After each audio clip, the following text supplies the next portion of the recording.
Have you ever felt so angry, frustrated, and irritated when things didn't work out how you wanted them to, that you snapped, broke down crying, or lashed out at someone with harsh words that you later regretted? Well, if you want to know how to get past being so irritable and avoid burnout, this video is for you. Hello, beautiful soul. I'm Dr. Andrea Pennington with some insight and inspiration to reclaim your sense of well-being, confidence, and clarity. I am exploring burnout and the thoughts and emotions and behaviors that may prevent you from bouncing back. Today, I'm exploring the top resilience trait of flexibility. Now, trying to force other people, ourselves, or situations to conform to our desires only sets us up for disappointment. And if we remain rigid, fixed, and stuck on my way, we run the risk of snapping. Pushing or pulling or resisting and fighting against reality with any sort of rigid attachment is what often leads to burnout and breakdowns with severe consequences. On the road to exhaustion and eventual collapse, we see in burnout there's often this intense irritability, anger, and disillusionment. Have you had any of that? I know I have. And I know that this stems from our belief that the world should be other than what it actually is. And it's connected to our being rigid, inflexible, thinking that we know what's best. So here's a case in point. I worked in a corporate setting for just a few years after I finished my medical training. And my baseline assumption in working for this company was that everyone would be motivated to do the best, have high quality, cutting edge stuff with incredible precision, speed, and creativity. But I found that unlike the medical world, where decisions are life and death, and in many cases we must take action immediately, in that corporate setting, I found that people needed reports, long meetings to get buy-in, approval, and on and on. And it was excruciatingly frustrating. And I'm not proud of this, but in a heated moment of disgust, I let it rip just how dumb I thought the process was. Now, I realize that may be hard to imagine me as impatient and irritable, but I was certainly not as evolved or mindfully aware as I am now. And I didn't have this trait of resilience built up. I was quite fortunate that one of my colleagues saw the error of my ways and tenderly called me over to talk. And he told me that he understood how my mind and how my creativity worked. And he could also see that I could see solutions before other people's minds had reached the same conclusions.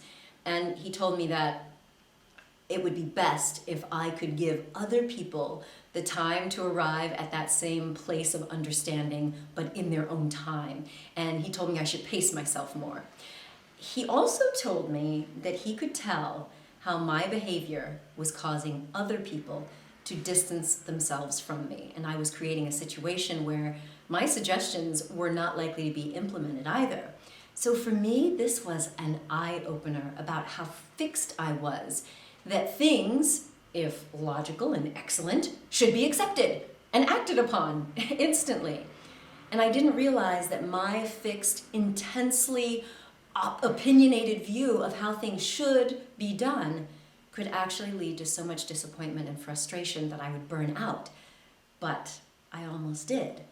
So if you need to find out if you too are at risk for burnout, I developed a quiz on the medical science behind burnout and recovery. The link is here. Now, in a previous video, I shared how my own anxiety and frustration that was causing so much suffering in my life led me to a therapist who introduced me to the world of resilience. Now, the number one trait is insight, which we covered in the last video. Insight is about self-awareness and emotional intelligence, and by increasing insight, you take off the blinders to see what's really driving our unhealthy emotions and our behavioral responses.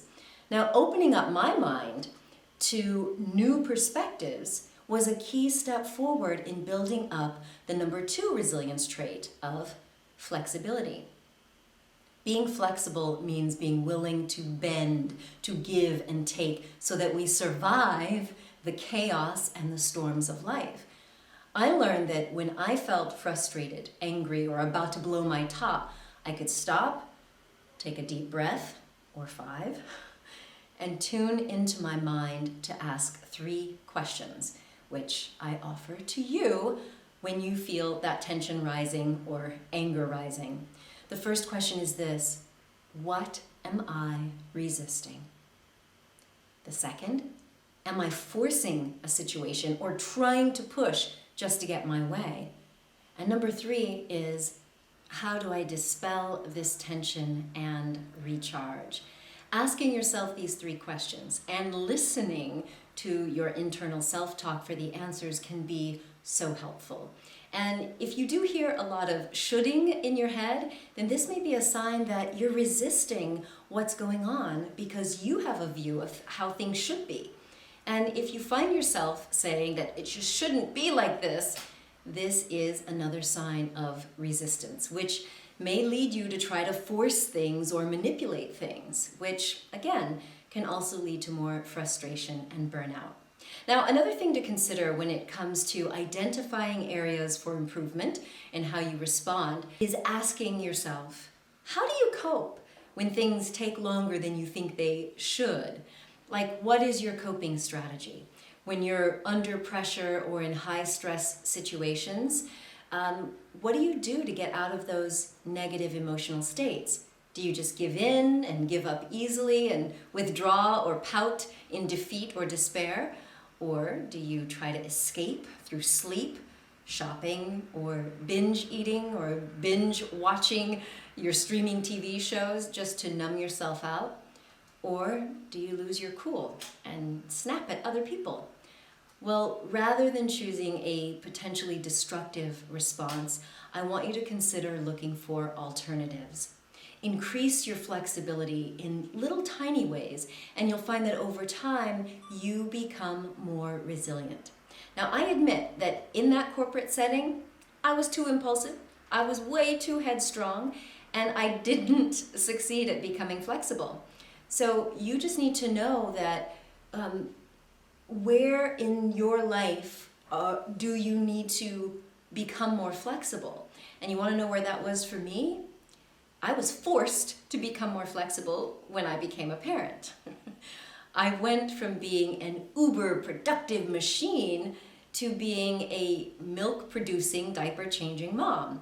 And I found myself feeling so frustrated by like the middle of the afternoon when I realized I had done nothing other than feed the baby, walk the baby, change the baby, and beg the baby to take a nap.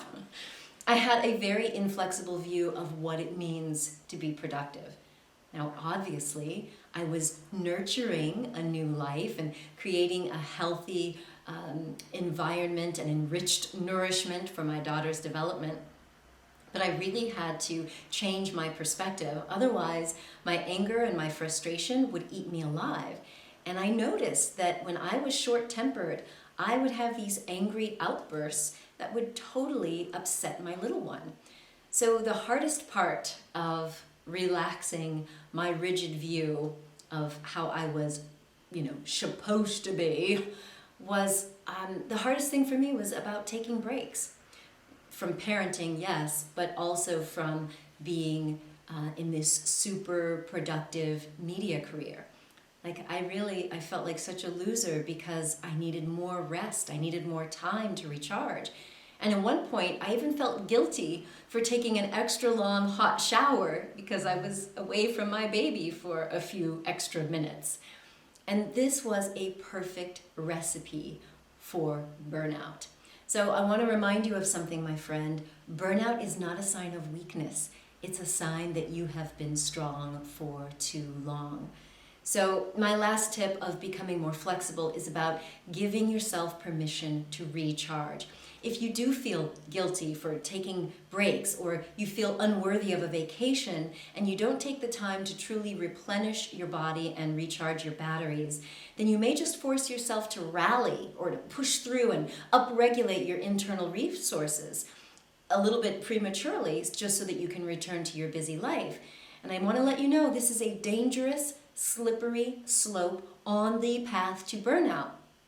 Because most often, you're not even aware of how your body, and specifically the adrenals, may be so exhausted that you won't have the energetic building blocks for maintaining your health and vitality.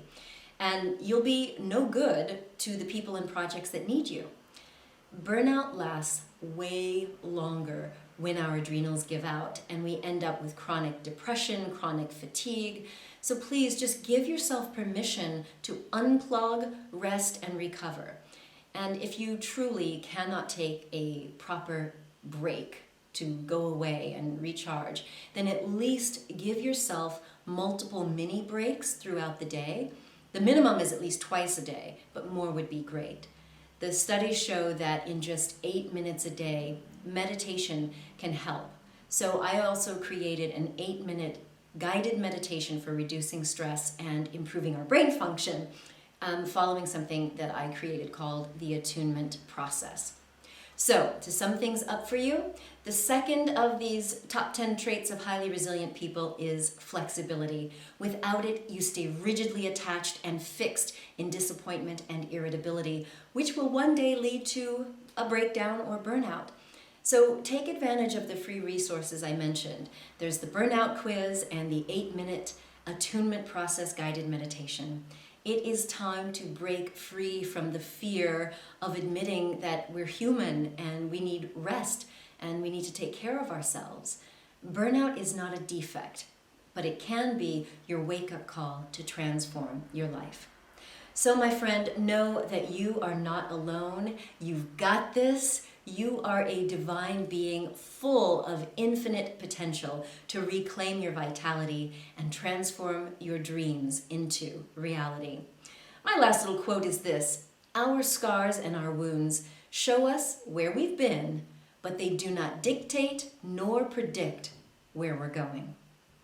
Now, if you want some more insight into how to prevent or recover from burnout and breakdowns, then you can look for my upcoming book on the top 10 traits of highly resilient people to enhance your superpowers of resilience and build a stress-resistant personality.